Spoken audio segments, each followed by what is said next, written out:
목사의 의무 중 하나는 성도가 올바른 신앙생활을 할 수 있도록 잘 가르치는 것입니다.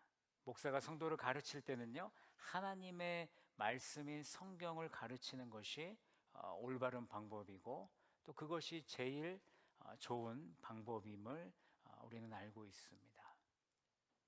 성도의 의무 중 하나는요, 자신이 속한 그 교회의 가르침을 온전히 받는 것입니다. 왜냐하면 교회가 나아가고자 하는 방향을 알고 거기에 함께 참여할 수 있기 때문입니다.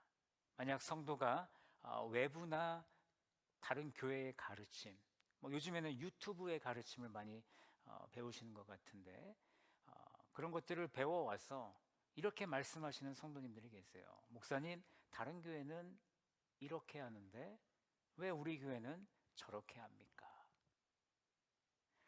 목사로서 참 난감하죠. 목사의 목회 철학과 목표와 방향이 성경적으로 봤을 때 문제가 없고 올바르다라면 성도는 목사를 지지하고 협력하여 사역이 잘 행해질 수 있도록 도움을 줘야만 합니다.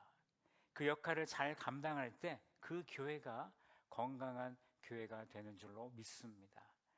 우리 서만학교회가 건강한 교회가 되려면 저는 성도들을 하나님의 말씀으로 올바르게 가르쳐야 하고, 성도들은 그 가르침에 온전히 순종해야 합니다.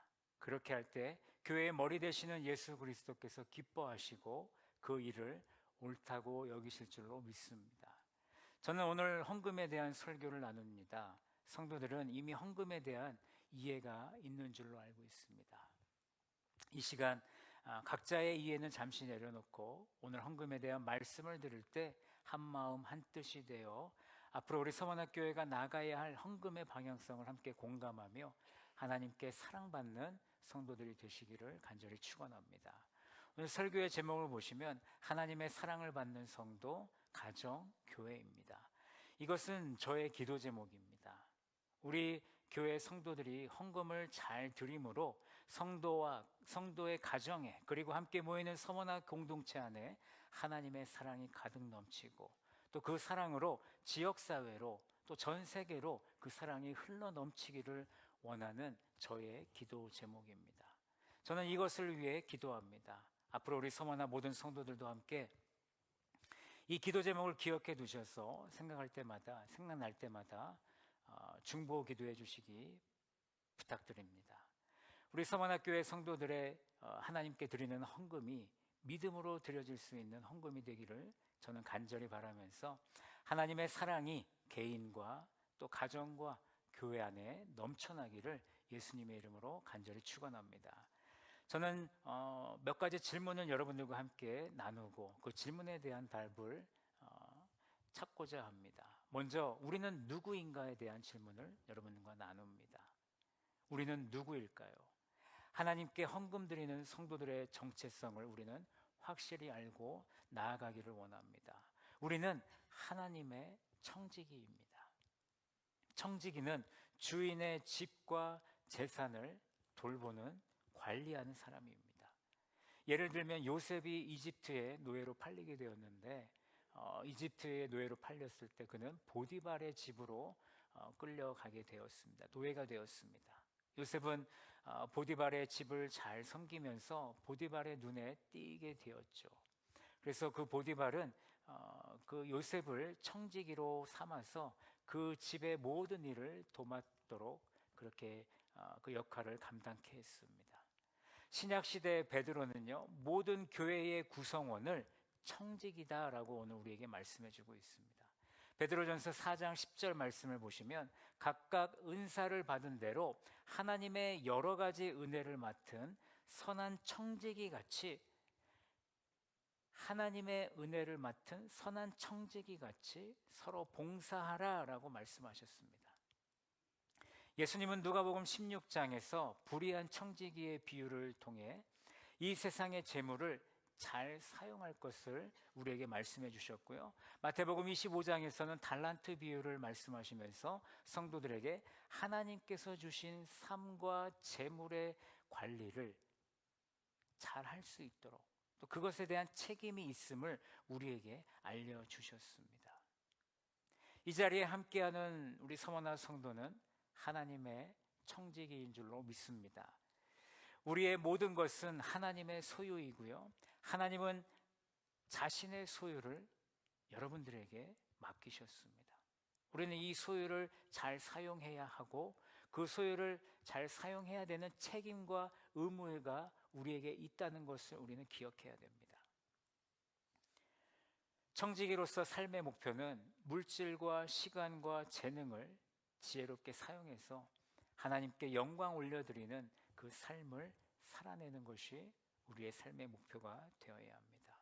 다시 한번 말씀드립니다.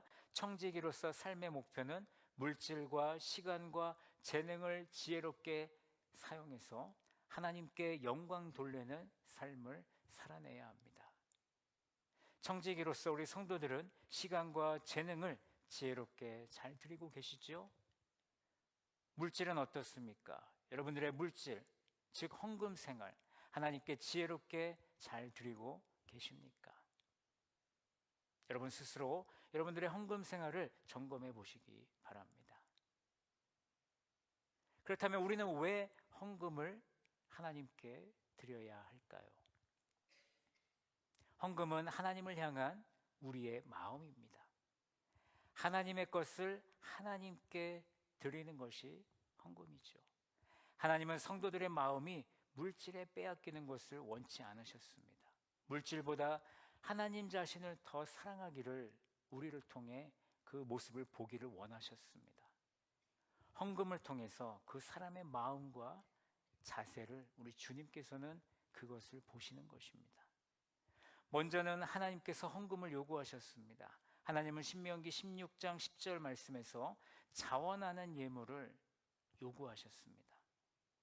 사실 하나님은 물질을 원하시는 것이 아니라 물질로 표현된 그 사람의 마음을 원하고 계신다는 것입니다.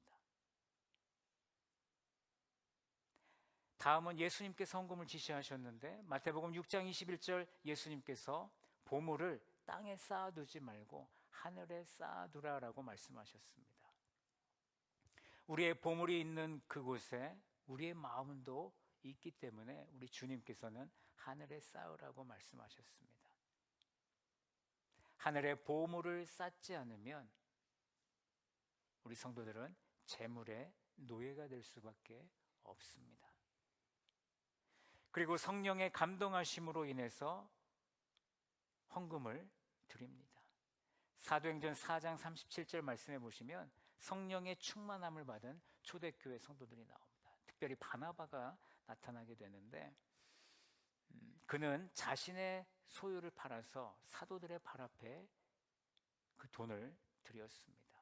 그것으로 어려운 이웃을 돕는 일에 사용을 했었죠.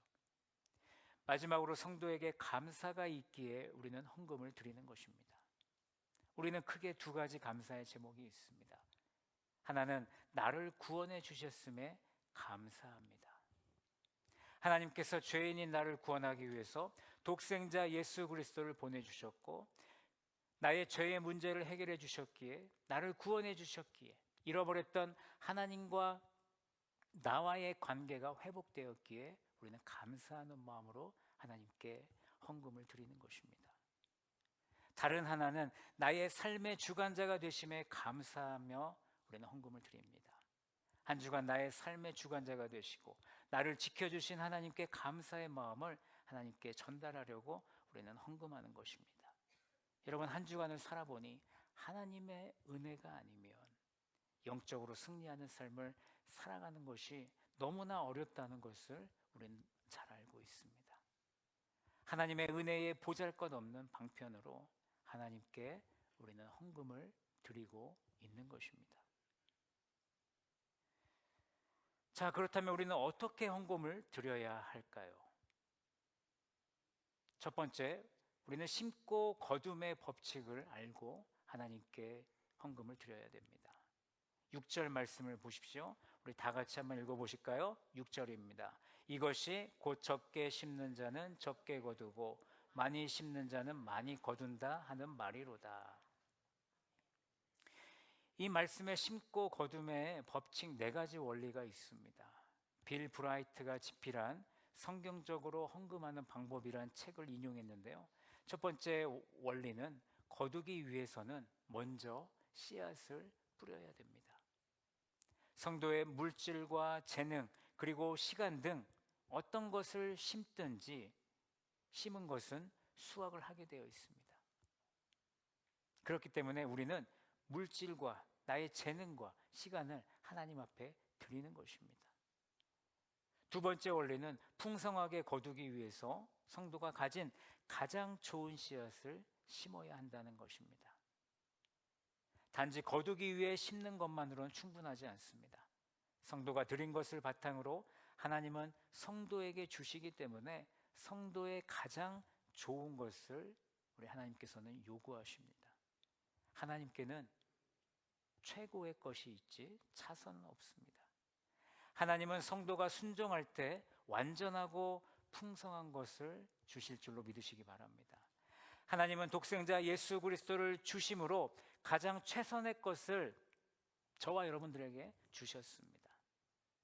그러므로 성도된 우리도 가장 최선의 것을 하나님께 드릴 때 우리 하나님께서 기뻐하시는 줄로 믿습니다.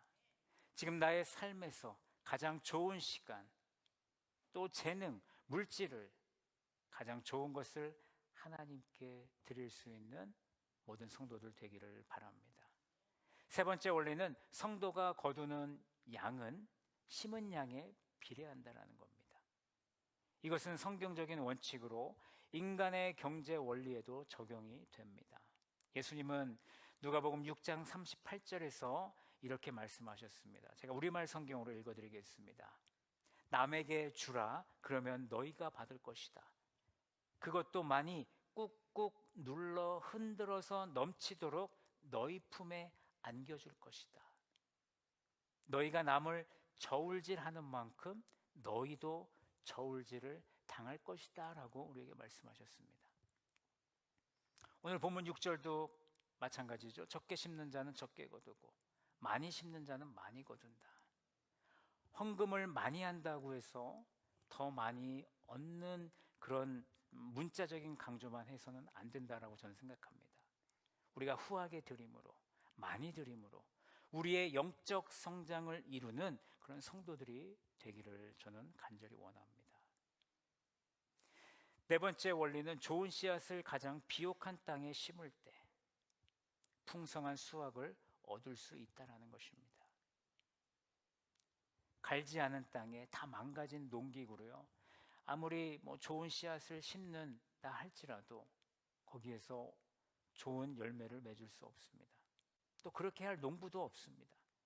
유능한 농부는요, 가장 좋은 씨앗을 사가지고 좋은 농기구를 또 좋은 거름으로 그 땅을 준비할 것입니다. 또 기름진 땅에 좋은 씨앗을 뿌리는 것처럼 청지기로서 성도는 하나님 나라를 위해 가장 좋은 것을 심어 가장 좋은 것을 거둘 수 있어야 합니다. 선한 청지기는 여러분 무작정 심지 않습니다.